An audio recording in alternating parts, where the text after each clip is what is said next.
Today I'm going to talk about the chant that we do in the morning, the Enmei Jukku Kannon Gyo. And we chant it in Japanese.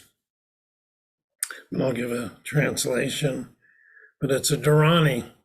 And dharani means a magical incantation of sound, so it doesn't necessarily have a literal meaning to it. And it was originally, I think, written in Sanskrit, and then the sounds were transliterated to Chinese and Japanese, But that's why we chant it in the original. It's Kanzeon, Namu Butsu Yo Butsu En Yo Butsu En Bupo So En Jo Rakuga Jo Chon En Kanze Bonen Kanze On Nan Nan Ju Shinki Nan Nan Fu Ri Shin. So I first heard this Enmei Jukku Kannon Gyo almost exactly 52 years ago,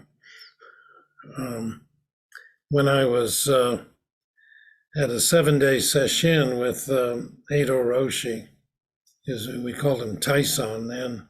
He's from New York, but the session actually was in Connecticut. And he's in the Rinzai lineage, and their sessions are a lot pushier and more strenuous than ours.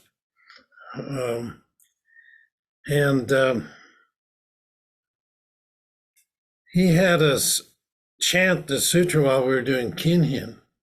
We were doing fast kinhin, and we chanted it, I don't know how many times, over 100, 200, something like that, while we were chanting. And he wanted us to do it at the top of our lungs.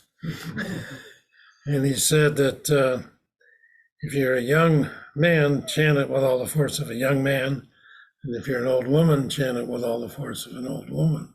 So we chanted and chanted. And when we stopped, and sat down, it was quite expansive, almost like a high, And he would do that to try and, stimulate us. But the Enmei Jukku Kannon Gyo means the Guanyin Sutra in 10 lines for prolonging life. That's what it means. And we have a translation that we cobbled together from things with other places that Roshi Shinko and I did, and it starts out with Kanzeon. Kanzeon is actually the Japanese expression for Guanyin or Guanyin. There she is, right there, in the lotus flower. And so Kanzeon, at one with Buddha. All beings are one with Buddha. All beings awake to Buddha. Bupo So En, and to Buddha, Dharma, Sangha. So, and then joyful, pure, eternal being. And then we chant, we do it in the morning here sometimes in English. Morning heart is Kanzeon, evening heart is Kanzeon. This very moment arises from heart. This very moment is not separate from heart. So the original, a lot of the translations say morning mind is Kanzeon, and evening mind is Kanzeon. This very moment arises from mind, and this very moment is not separate from mind. And in Japanese and Chinese, the character for mind and heart is exactly the same. It's Shin, which is the Shin in my name, Shishin, means, could mean mind, it could mean heart. Because if you ask some people, East Asians, where their mind is, they'll go like this. Where do we go? Yeah, it's in our brain, but theirs is here. The mind is the expression of who they are. But the actual word in the dharani is not shin or related to shin. It's nen. Nen. Nen means a moment, or a thought, or a flash of a moment. And so Dogen said that we're die and reborn every nen. Okay. And the best explanation of what a nen is the amount of time it takes for a strong young man to snap his fingers. That's a nen. So it's shorter than that because I'm not a young man. Okay. So that's a nen. And so every nen in the evening or the morning is Kanzeon. Kanzeon appears in every nen. And every moment arises from that nen. And every, well, here in the last two lines, it's actually shin. It's every moment. So the moment is a nen, arises from shin, or heart. And this very moment, which is nen, is not separate from shin, from heart. So most dharanis, as I said, don't have a meaning other than the energy that arises from producing the sounds and sending the healing energy into the world. And so most dharanis do originate from Sanskrit, and then they're transliterated, but this one apparently is an exception. It was originally written in Chinese, and then the Japanese transliterated it. So the Enmei Jukku Kannon Gyo invokes the compassionate spirit of Guanyin, or Kannon, or in Sanskrit, it's Avalokiteshvara Bodhisattva, all the same. So in Japanese has two different expressions, Kannon and Kanzeon, same. And this bodhisattva is usually depicted as a woman, although sometimes Avalokiteshvara Bodhisattva is depicted as a man. But when I attended that session in Connecticut, I didn't know anything about Guanyin or dharanis. I just memorized the sounds and shouted them as loud as I could. And that's what seemed like a long time. When we stopped, my body knew no limit. The energy was buzzing all through me. My head was light and empty. And this loud, prolonged chanting had produced a kind of sense of euphoria, but I was kind of impressed because when I went to see Maizumi Roshi, I met him in Los Angeles shortly thereafter, and he became my root teacher. That was in 1972.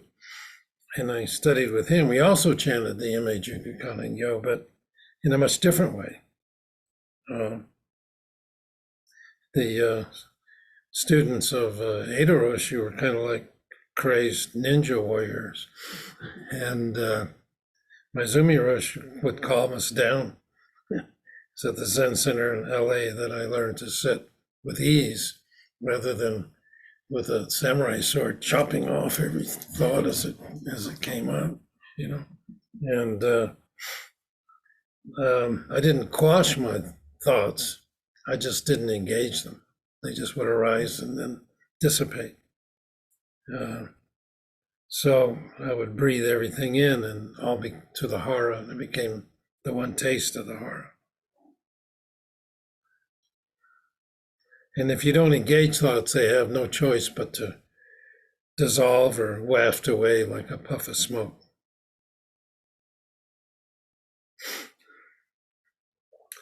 So if you're sitting entertaining yourself with all kinds of stories in your mind, that's not zazen. No matter how long you sit, if you don't learn to quiet your mind, you'll just be reinforcing your ego consciousness. So So let's examine this dharani a little bit more closely. So like I said, the title, Enmei Jukku Kannon Gyo, Enmei means prolonging life. And Jukku means 10 lines or 10 verses. Kannon is Guanyin, and Gyo means sutra. So it means Guanyin or Kanzeon Sutra in 10 lines for prolonging life. Okay. So now you know what you're chanting. Okay. So, but a sutra is considered to be a record of the teachings of the Buddha. And, but there are, like the most common ones you might have heard of are like the Lotus Sutra and the Diamond Sutra. But there are other verses, such as the Platform Sutra, which is attributed to the sixth ancestor and not to the Buddha. But it's considered to be a sutra also because it has the same profound teachings as that of the Buddha. So the literal meaning of sutra is thread. It's a thread that runs through our entire life. And if any of you have done weaving, of which I've not done any, but I have a sister-in-law who is a weaver, and I would watch her. There's two different types of threads when you weave a tapestry. One's called the woof or the waft, and the other is called the warp, right? So the warp are a series of threads that usually run vertically, and they're strong, and they provide the support. And the woof or the waft are the threads that kind of are threaded through the woof, and they have the pattern on them. You might start over here with a blue 3/4 of the way down, and then put a yellow here and then red on the end, and then the blue might not go as far or whatever, and then you pack it in, and then eventually the pattern starts to appear.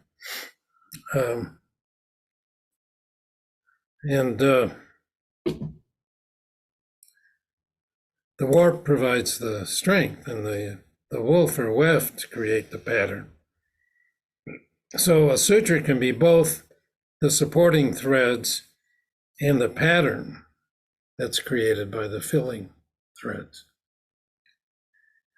So as an aside, the kinhin, which is the walking meditation we do, it's translated as walking sutra. So when you're doing walking meditation, you're creating a pattern with you're walking and you're expounding the sutra of the teaching of the Buddha through your walking. Of course, Bernie Glassman used to tell a story when he first met Maizumi Roshi there was a Japanese Soto Zen temple in Little Tokyo section of Los Angeles, and that's where Bernie met Maizumi Roshi, was a priest there. And he asked him, what is the meaning of kinhin or walking meditation? And Maizumi Roshi said, when you walk, you walk. That was his explanation. So when we're walking, we're creating, in this case, when we're chanting, Enmei Jukku Kannon Gyo, we're creating prolonging life in accord with the compassion of the great Bodhisattva, Kannon.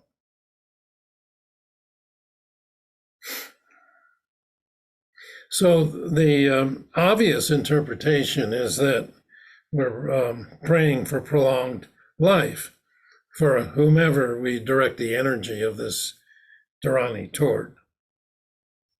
And another deeper implication is that we're merging into the eternal, timeless experience as explicated by the Buddha. The first line is just Kanzeon. And Kanzeon literally means one who perceives the sounds of the world. And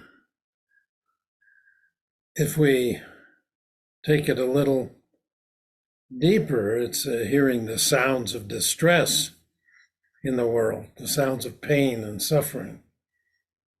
And Kanzeon is the bodhisattva of compassion. And when we invoke her name, she will provide the protection and help that's needed.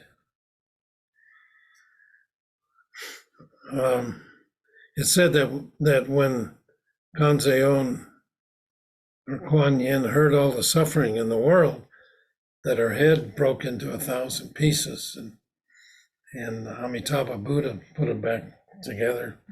And if you look just outside the Zendo as you walk in on the left, is a picture of a statue of Kanzeon with only 3 faces, but they were put back together after she deeply felt all of the suffering in the world.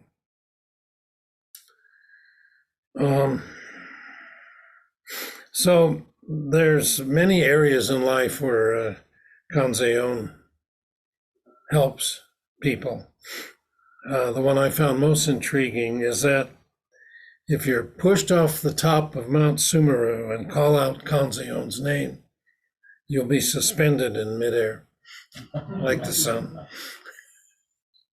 Now, that has implications for our practice, actually, because Mount Sumeru is a mythical center of the universe, according to Buddhist cosmology. And Mount Sumeru stands at the center of the universe and is a dwelling place of all of the gods, all the devas. And it's surrounded by seas and continents. And underneath it is a realm of hell, and above it are the realms of heaven. So in Sanskrit, Sumeru means wonderfully high. And in the koan in the Book of Equanimity, case 19, a monk asked Master Uman, when not producing a single thought, is there any fault or not? And Uman said, Mount Sumeru. So that's the koan, Mount Sumeru. So in the Vimalakirti Sutra, when the Buddha was referring to an accomplished bodhisattva, he said, like Mount Sumeru, you're unmoved by honor or scorn. You love moral beings and immoral beings equally. Poised in equanimity, your mind is like the sky. So I'm going to give you an idea of what Uman meant when he said Mount Sumeru. So before you started on this path, your body was just a speck on Mount Sumeru. And Mount Sumeru was the size of a dust mote in the Dharma realm. But once you reach the point of true appearance, which has no appearance, Mount Sumeru is contained within your Dharma body. And now you can contain Mount Sumeru. Isn't that wonderful? You contain absolutely everything. Everything in the universe is contained within your nature. And you see everything clearly.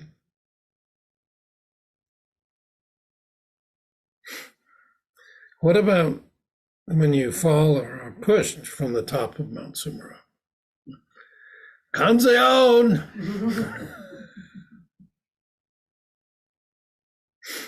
So we call upon Kanzeon to inspire our sutra and our lives. We call upon ourselves as Kanzeon. We call upon ourselves to inspire Kanzeon. So the first lines of this dharani emphasize acceptance and surrender of our ego grasping consciousness and being open to receiving the wisdom and compassion of Kanzeon and of the Buddha. In order to receive, we have to be empty. There's no place for the wisdom and compassion to enter. Just like you cannot accept anything with a hand that is already holding something, you can't accept anything with a full mind. So, Namu Butsu means at one with Buddha. Yobutsu U-in, all beings are one with Buddha. Yobutsu U-in, all beings awake to Buddha. So the last two lines are the same, only one has in, Yobutsu U-in, and the next one has Yobutsu U-en. And these literally mean direct and indirect, or inner and outer. So we're one with the Buddha, and we are turned by the Buddha while simultaneously turning the Buddha. So Yobutsu U-in, Yobutsu U-en. All beings are one with Buddha, and all beings awake to Buddha. So we are the Buddha, and we awake to our own Buddha nature. And the next line is Buppo So En, and to Buddha, Dharma, Sangha. So we not only awake to the Buddha, but we awake to Buddha, Dharma, and Sangha. So that's the three treasures, which have all kinds of implications, such as the historical Buddha, and the Buddha is a Buddha treasure. The Dharma treasures, the teachings of the Buddha, and the Sangha treasure are those who practice together with the Buddha. So this dharani keeps reminding us that we can never get too much unity with the Buddha. So the next line says, Jo Raku Ga Jo. And that means joyful, pure, eternal being. And these are attributes of Nirvana, joyful. One of my Dharma relatives is now deceased, Peter Matheson, who was a famous author, wrote a novel called At Play in the Fields of the Lord. That's joyful. This means that our life is not static, but it's constantly moving. And within that constant change or impermanence, there's flexibility, which gives rise to equanimity and ease. In the Declaration, it says that we all have the right to life, liberty, and the pursuit of happiness, right? So it's a pursuit of happiness. Is that same thing as joyful? Actually, a friend of mine just gave me a book. It's very interesting. And it's called The Pursuit of Happiness, the name of the book, and it tracks the history of where that phrase came from that appeared in the Declaration of Independence.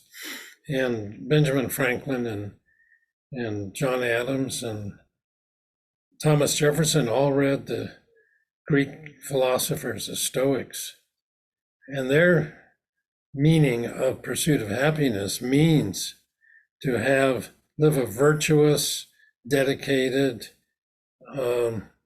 temperate life. And I thought, wow, that's a lot like Zazen, If you really want to be free and have equanimity, you need a lot of discipline, And so pursuit of happiness means that you live it means that we have the right to live a disciplined life. In other words, how we live our life is not something that can be determined by something else. But of course, that's all idealistic, because all three of these, I think maybe not Adams, but Franklin Roosevelt had slaves, and so did Thomas Jefferson. So it starts out, all men are created equal. And Franklin actually realized the hypocrisy of that, and he freed his slaves. Jefferson never did, but Franklin did. But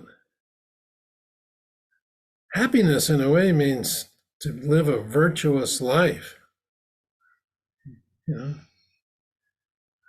And they stated clearly that the government shouldn't impose their will on you as to what a virtuous life means. So, and the same thing here. If we realize that all beings are one with Buddha, and all beings awake to Buddha and to Buddha, Dharma, Sangha, then it's joyful, pure, eternal being. And purity, what's purity? God, that's really misunderstood. As an attribute of Nirvana, it does not imply that one never gets dirty. It's more an attribute of mind.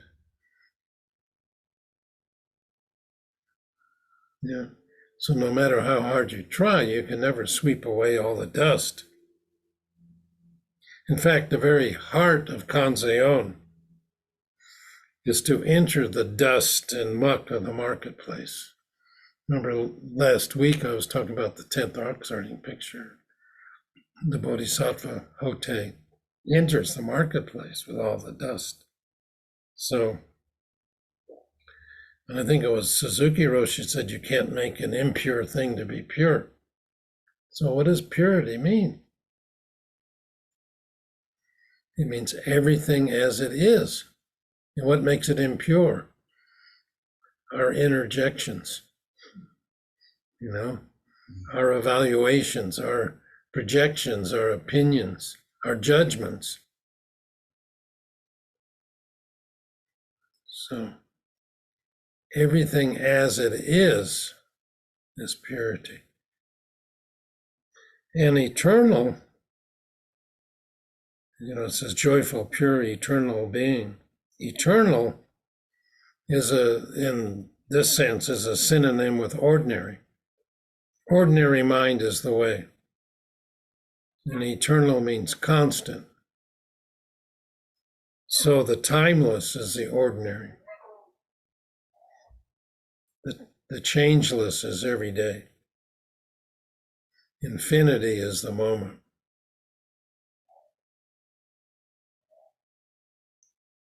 So there's the word that means being, joyful, pure, eternal being. So what kind of being is it? In a way, it's defined by joyful, pure, and eternal, but it's also an adjective. The character ga means self, but it can also mean assurance. And the Dalai Lama said that assurance and equanimity are the same thing. So at the very bottom of our being, when we realize that the self is empty, we come to the conclusion that everything is truly all right.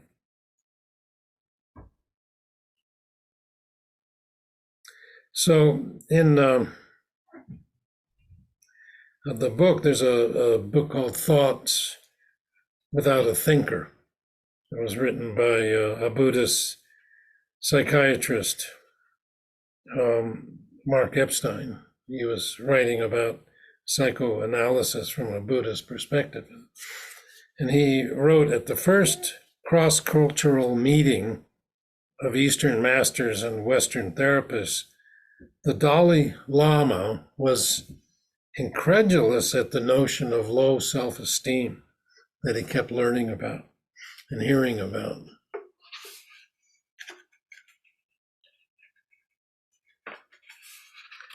And he would walk around the room and ask every Westerner there, "Do you have this?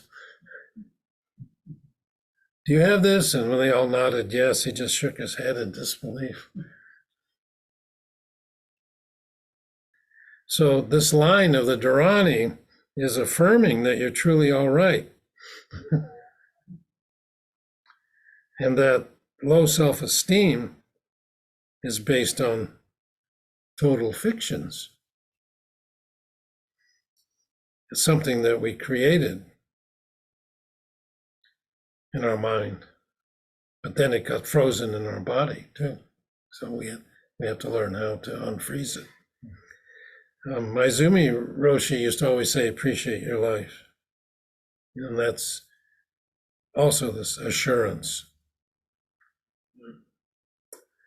And I ran across a quote in the Bible that says, this was in John 3:19, it says, "We know that we are of the truth and shall assure our hearts."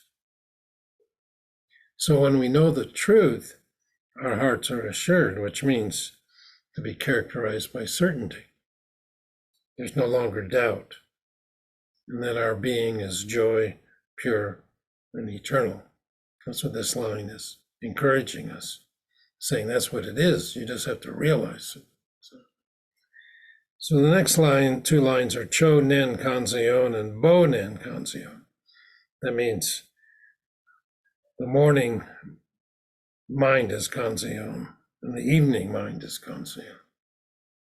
So that means that Kanzeon is never far from you, morning to night, all through the day and all through the night. And like I said, nen, the word nen, or the sound nen, can mean the present moment. And when in our translation we use in the morning, we use the word heart, but some translations, as I said, use mind. And this mind, this moment, nen, it covers heaven and earth.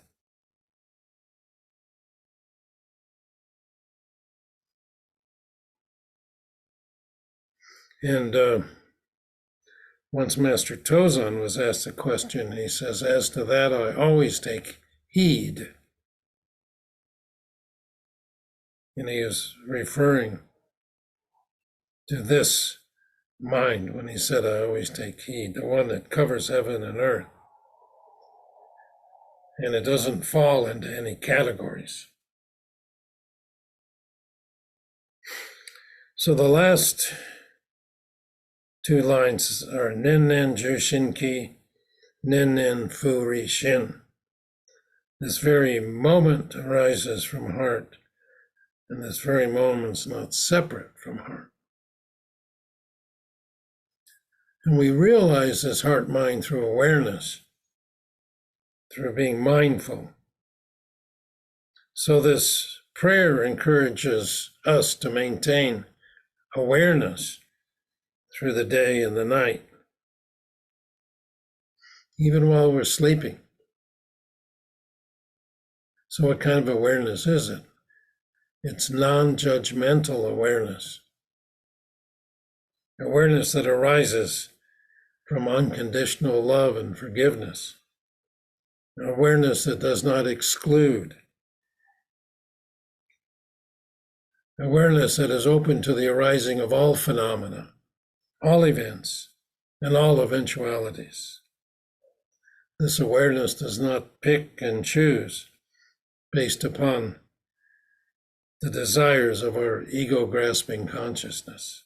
It's vast, spacious, and at the same time, it does not ignore minutia. I remember my friend Joko Beck saying, "Life is just one detail after another." Like the men who were working, the bricklayers were working, and somebody asked him what they're doing, and the first one said he was laying bricks. And the second one said, I'm making a wall. And the third one said, I'm making a cathedral. So each one of them is laying bricks, but in their mind, they have a picture of what they're doing, which might give them some kind of pleasure. But ultimately, they're all laying bricks. But the pattern you lay it in, it may become a cathedral, might become the house of the three little pigs. You never know. So, in book 8, the case 82, the book of equanimity, Uman said, addressing the assembly, he said, hearing a sound, realize the way. Seeing a shape, enlighten the mind. Guanyin Bodhisattva brought money to buy a farm rice cake, but released from her hands, it became a bean jam bun. So he says, hearing sound, realize the way. Seeing a shape, enlighten the mind.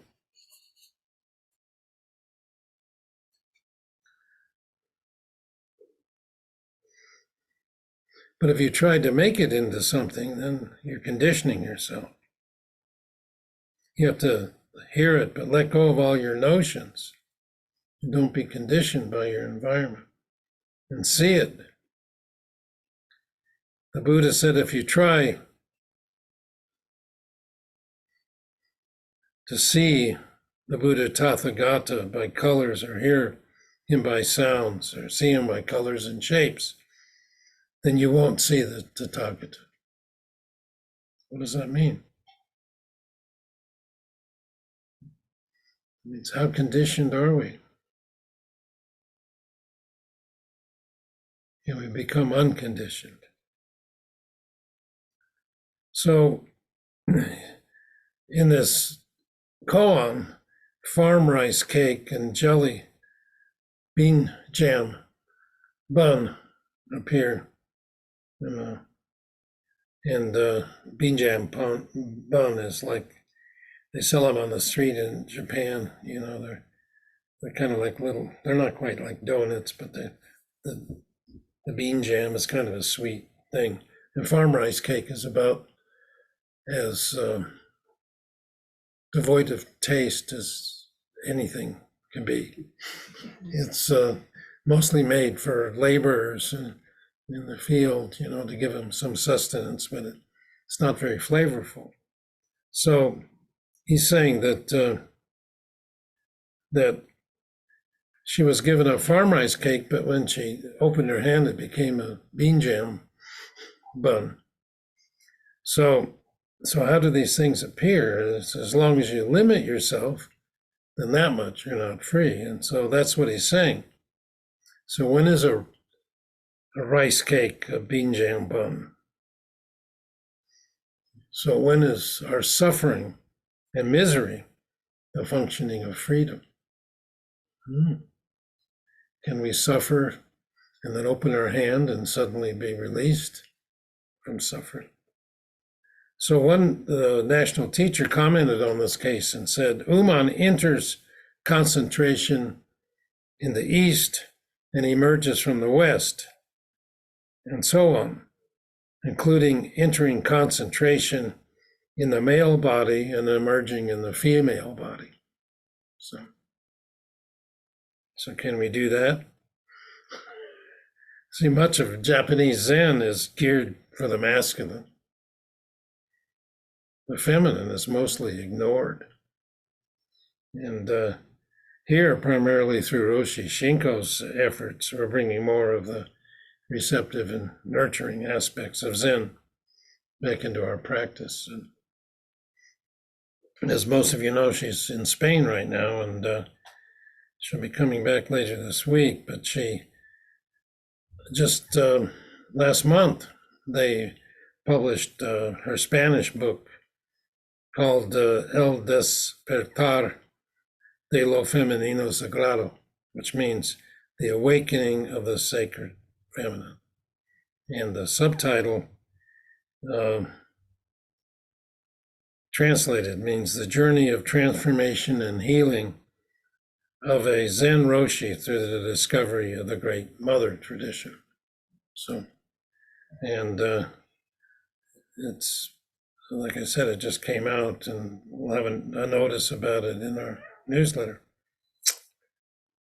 So as many women know, Zen has traditionally been very patriarchal. It's okay. Go bug someone else. Okay.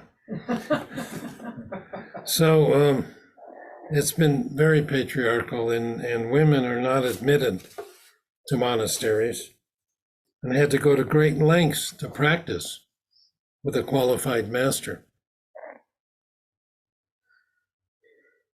And here in the US and in the West in general, more and more women are being recognized as accomplished practitioners and have been empowered as vessels of the Dharma. But there's still work to be done. So a male body does not block a female body or a female spirit. And the colors of the meadow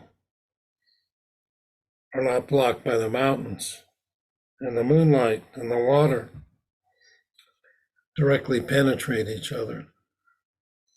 Avalokiteshvara bought a rice cake. When she opened her hand, it was a bean jam bun. It's not a magic trick. It's not conjuring. It's freedom.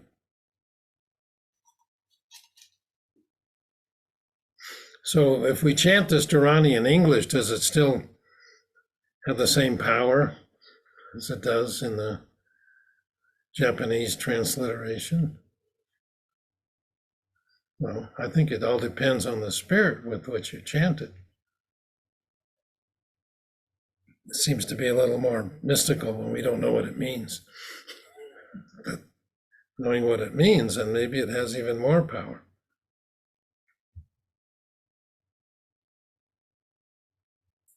So there's a tendency, especially in Zen, to think that we have to power through to spiritual enlightenment on the basis of our own strength. We think that if we combine the strength of our practice with pure awareness of the Bodhisattva spirit, it's a potent combination to liberate us from the world of samsara.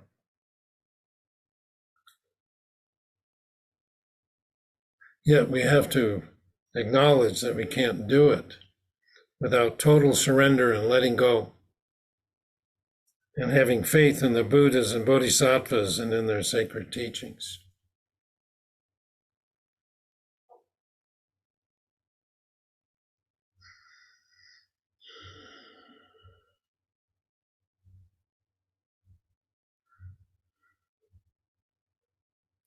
I think the Buddha asked his attendant Ananda, what's the most important thing in practice? And Ananda said that fellow travelers are an important part. And the Buddha said that they are the only important part. In other words, the Sangha is what encourages us in this practice. So a chant or a prayer is born out of the depths of true belief in Buddha nature. So if it's chanted either audibly or mentally, with ever increasing devotion,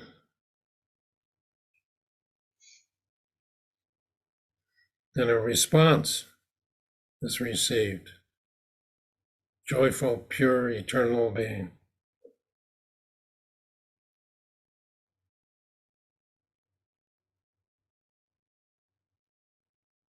So such chants produce the fire of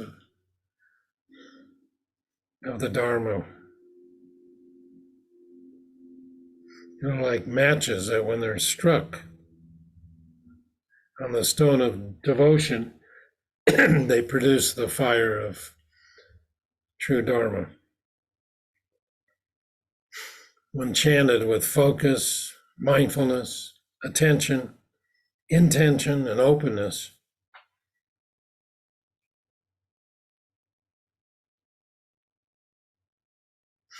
then they produce a result. But if these qualities are devoid or absent, they're like wet matches that don't produce any sparks. So chants that are imbued with sincerity, conviction, faith, and intuition are